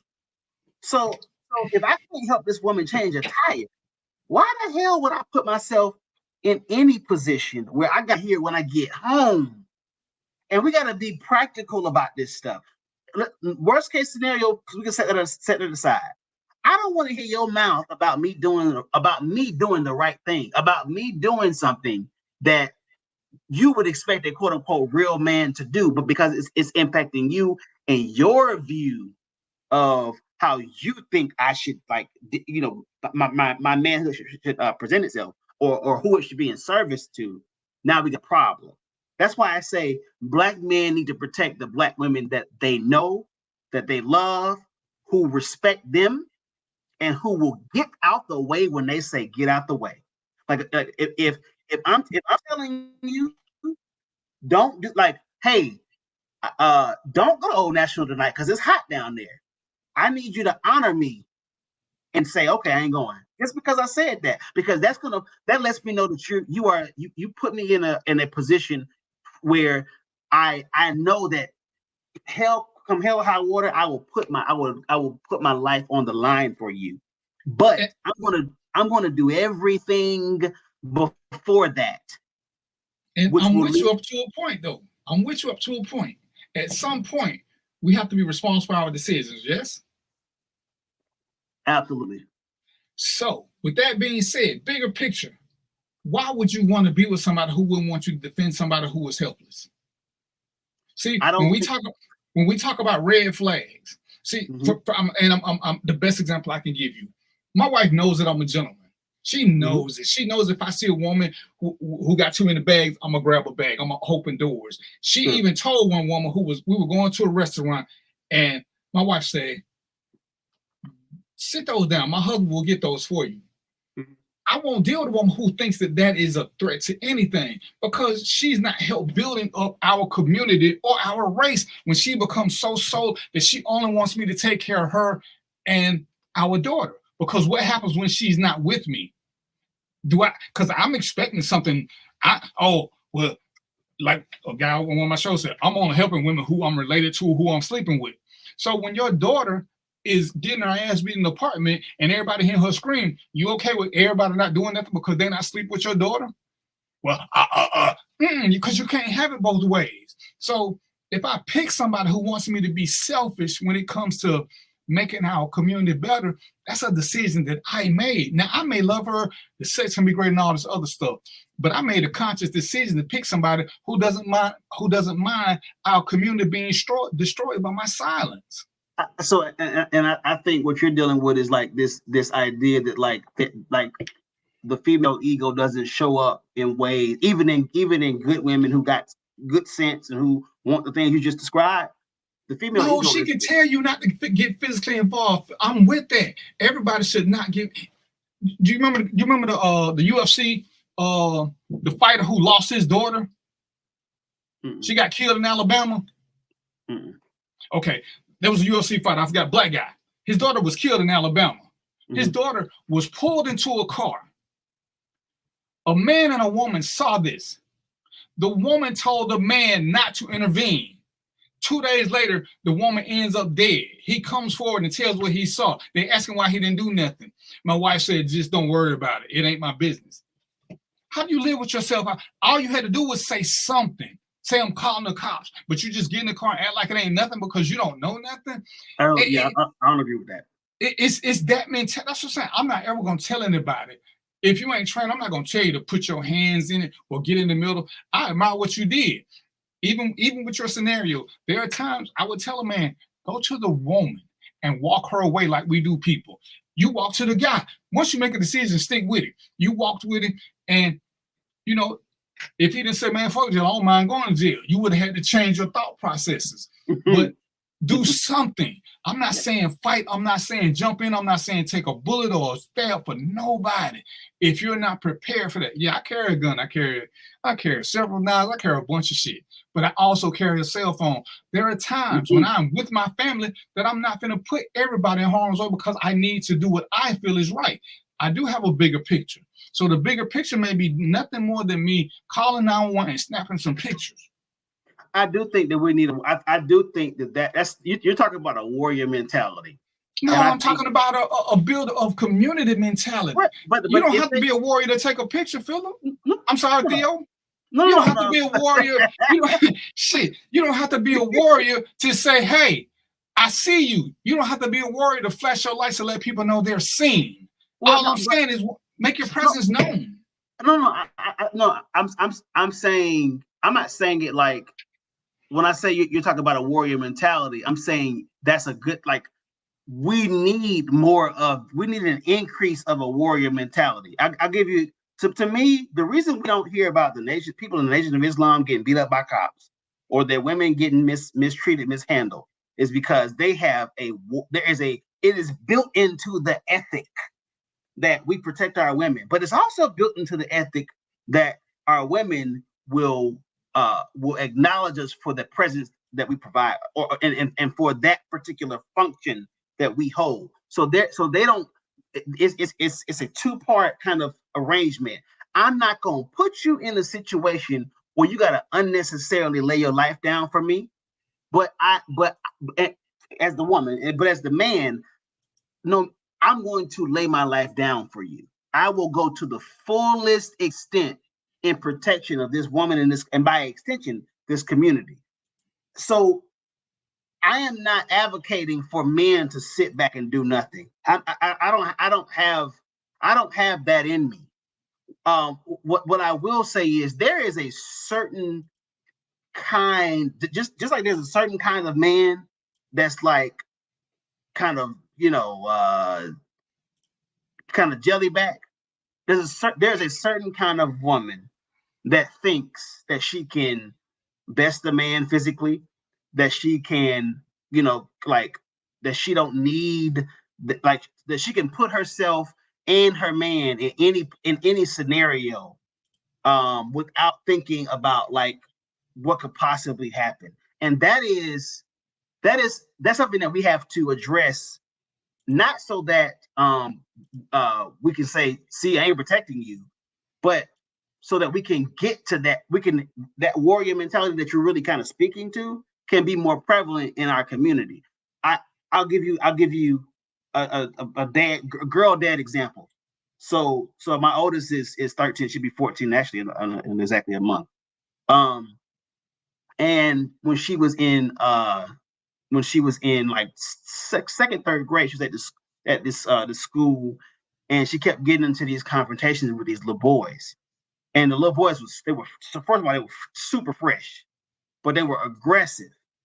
And my daughter, none of my kids, thank God, I've never had to deal with kids who are bullied. So my daughter she got a little fire in her. So she was starting to fight these boys. And I had to I was like, okay, I don't want you. So you're a good student. I don't want you to be I was looking down the raw side. That if you got to spend your life fighting, or your school career fighting boys, at some point the reason that you are actually going to school is going to be lost. So I pulled her out of that school and I put her in a gender-based setting. That's where she's been since the 4th grade. And so she can still interact with boys, but it's very I would say strategic the way the school is designed. And I know that having that, not I know, in the space that she has, been away from kind of like that direct engagement, I have had conversations with her about, number one, baby, I just told this couple, I said, you got sugar on your voice. You got sugar on your voice.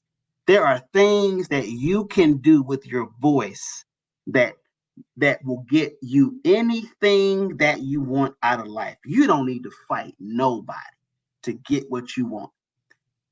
Do not think that you're gonna ever be in a confrontation with the young man and you're gonna win. You have support. You don't even need to do that. She has men in her life, daddy, uncles, nanas, not nanas, papas, cousins, male cousins. She knows that she is absolutely supported by men.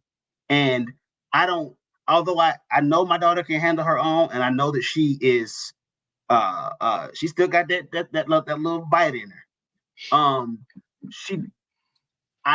Removing her from that environment, it helped to bring some balance, so that as she becomes a young woman, she doesn't think like a man. I don't want her thinking like a man. I want her thinking like the young lady who can use the other aspects of her feminine nature to get the outcome that she wants. And I don't know if we are emphasizing the true feminine power. And I'm not saying this, when I say this, I believe that humans have feminine and masculine energy. So that's not the angle I'm going. I got but you. The feminine energy that is in women, we have to get back to emphasizing that. I never saw my mom, my aunts, and every woman in my family has. They could go there, but I've never. I ain't never seen them out in public trying to fight no dude, but I don't look at them as being weaker. So when I think of women who are in public, kind of going crazy on dudes, I'm saying you must not have, at some point you haven't felt safe around, like you don't have a male support system that made you feel like, hey, use your other power, because this is you if you standing toe to toe with Mike Tyson doing the very same thing, Mike Tyson might knock you out, and so like don't even like, don't think you're gonna square up with no man and get what you want out of the interaction, because it's not gonna happen.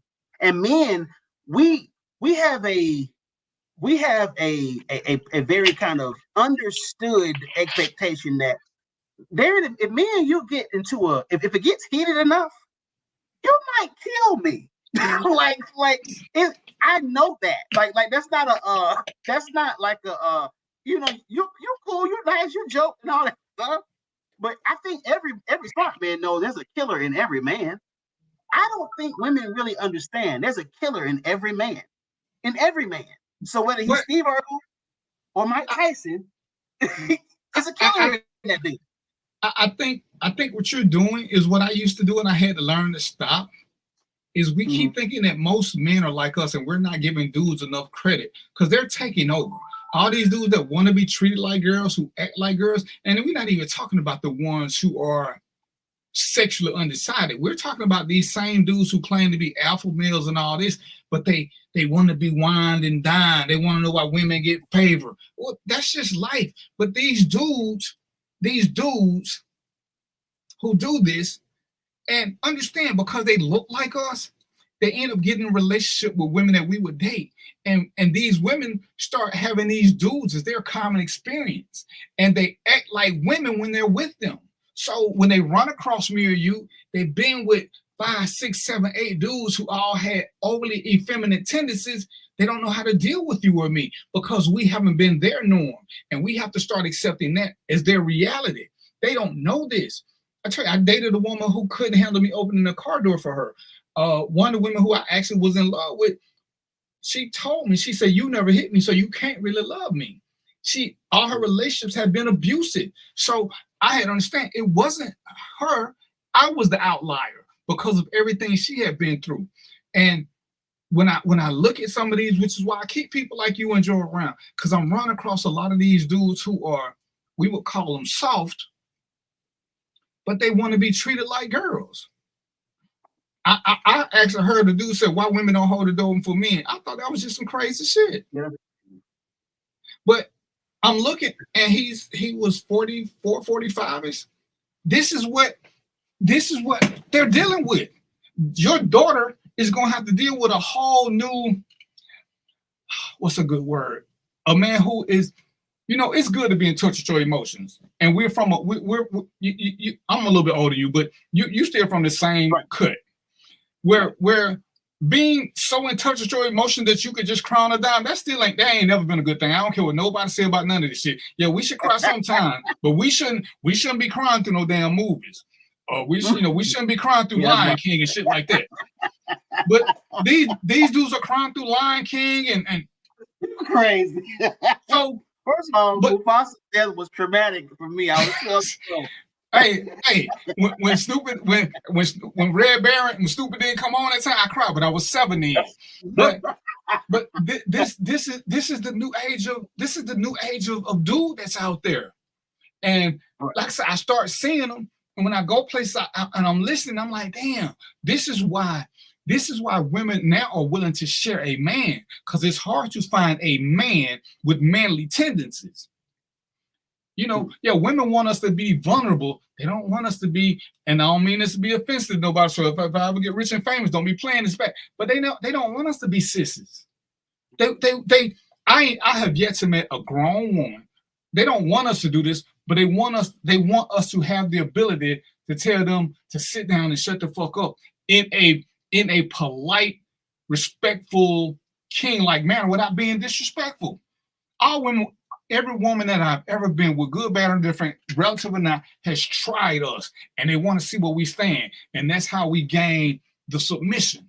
How do you handle yourself under stress? Whether it's a look, whether it's a little whisper in the ear, what is it that you do without embarrassing her to check her? These new dudes don't know how to do that. They hands get limp, they get freely, they start screaming. So you see women getting used to talking to them like they're their girlfriends because this is who they are. And if we start having these real conversations, like I said, you can't have a conversation with a man who won't admit he's emotional. Right. And I'm trying to explain this to dude, and it's so funny. It happened during a football game one time. He jumped up and started screaming when his team scored. I said, dude, that was a straight emotion. But you just said men are always logical. Dude, you are screaming for another man who scored a touchdown. Right. It don't get much more emotional than that. I say when I'm online and somebody want to call me a simple, call me an old, again, they're tapping into their emotional side because there's no, I'm an old man, there's no denying that. But why I gotta be a simp? Because I'm not doing something. I said, again, you're tapping into your emotion. But, oh, no, men always lie. No, women are logical. And we hate that because, yeah, they may cry. But we tear up stuff. We beat up people. We do all the things, as you just said earlier about your scenario, we wouldn't go to jail. Now, old girl probably talking cash trash, but most of them smart enough not to put their hands on us. Even if it's to bait us into putting our hands on them so that we can't go to jail. But they also know that most men have been socialized not to put their hands back on them. And that is so the outcome of the way that men and women are interacting now. So when we talk about the guys or the girls now and the girls are the guys, it comes from like we have dehumanized each other for a good like 2.5 generations, and if we're not dehumanizing each other, then we're just making caricatures of each other, and that actually, shameless plug, kind of deals with some Casey Huxtable kind of deals with some of that, some of the thoughts. I have not done this yet, but these archetypes that we have in our mind of like what a man is and what a woman is, it's someone else's thoughts. Like we have not really deconstructed what a man is, and then reconstructed it around a set of principles and values that actually works for us. Like I'll give you an example. Now so as Gen X, you are still there's an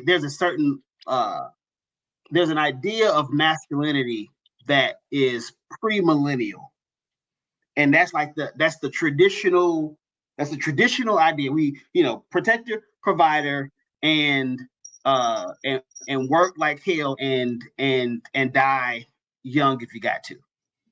I think that millennials on down, as men, a lot of us are saying, wait a second, man, I done seen my daddy die at 60.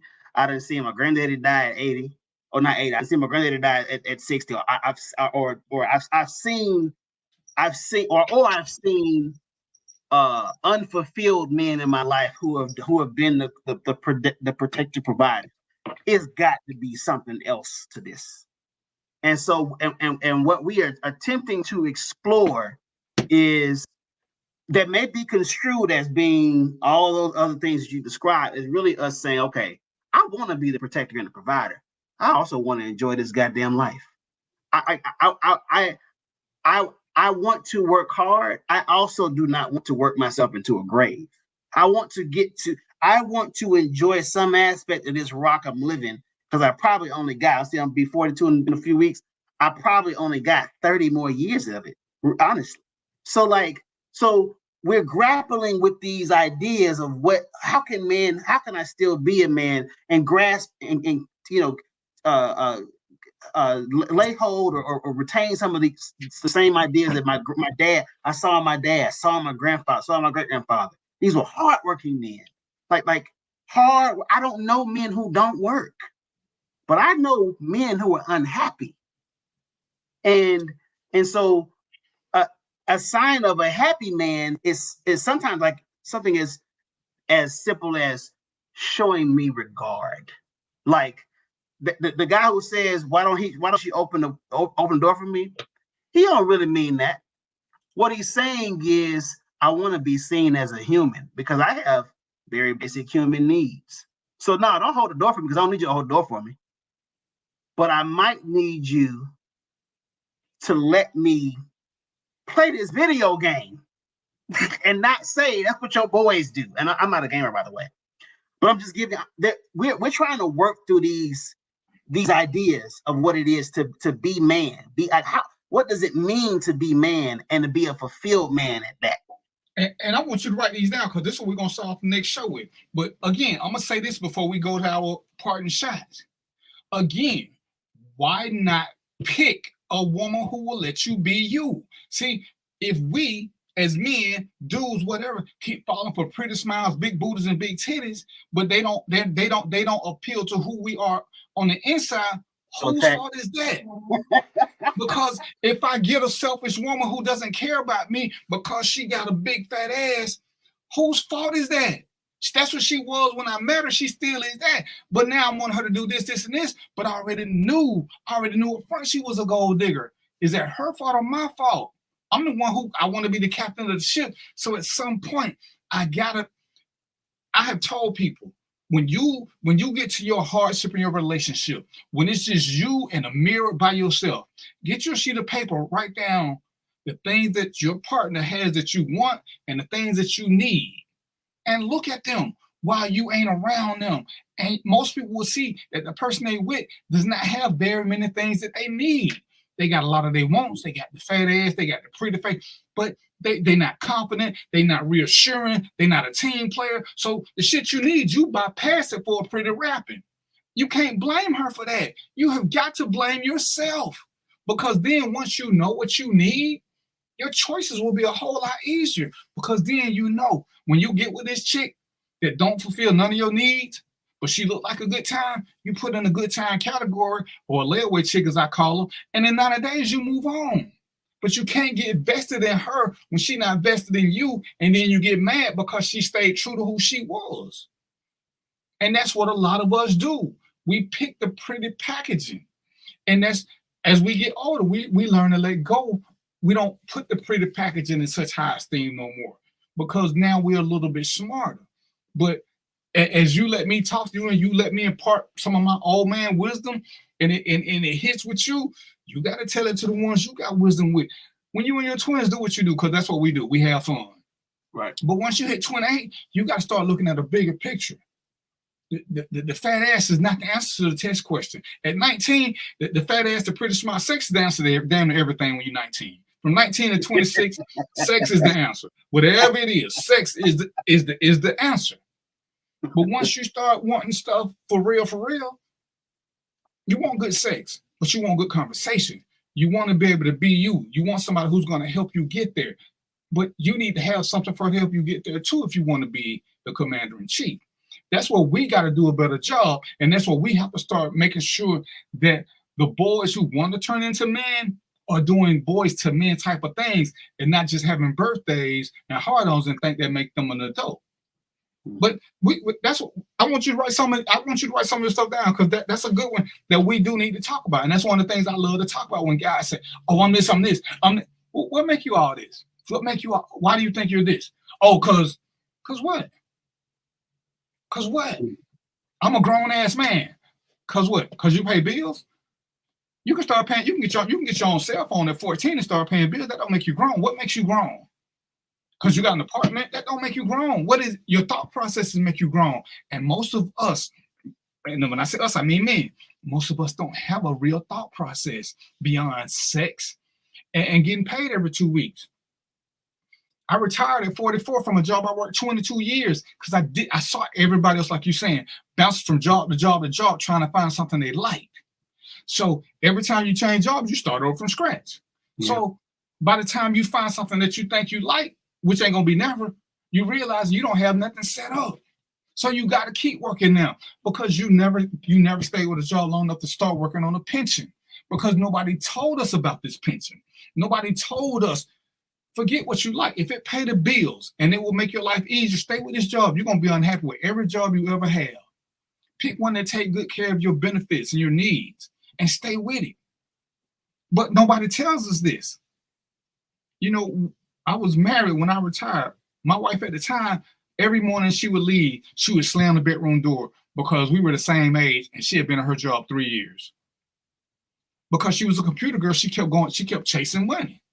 And she would never build up time. I kept saying, hey, man, you need to just find one. Well, this one paying more. Okay.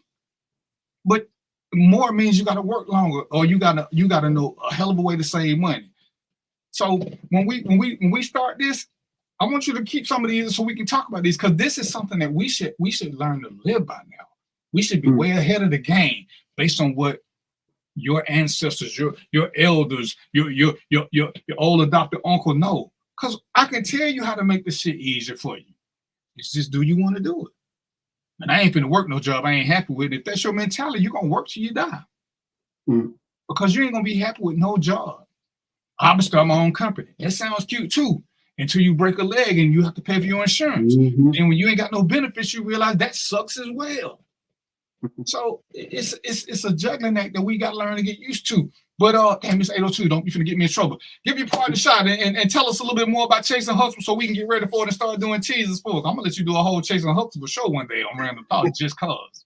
Chasing Huxtable is a millennial version of Keeping Up with the Joneses. It is a platform to unpack the lived experience of millennials and zennials specifically, from who were born right on the cusp of Gen X and the millennial generation. We deal with everything from courting to how we see finances to how we see careers, to your point, changing careers and all those different things. And it's a place to kind of unpack that experience. So this is going to be a great segue into that once I stop being so scared. once you get up out the, that's why we just gonna do it on this show so you can go on and get it out the way. And I'm DVP. I'm here with my partner, my nephew, my little brother, all that, with Theo, Dwayne Banks, and we're gonna do some more of this. And what we're gonna do is, because he's gonna learn, we're gonna get this. We're gonna start having more and more uncomfortable conversations, because that's the only way we're gonna get somewhere. Just talking about things that everybody's cool with, we're not really getting nowhere. We got to start pushing envelopes and making people talk about things that they need to talk about. How to date, how to pick a woman, how to pick a man, how to get beyond the sex game, because my audience is not 18 to 25.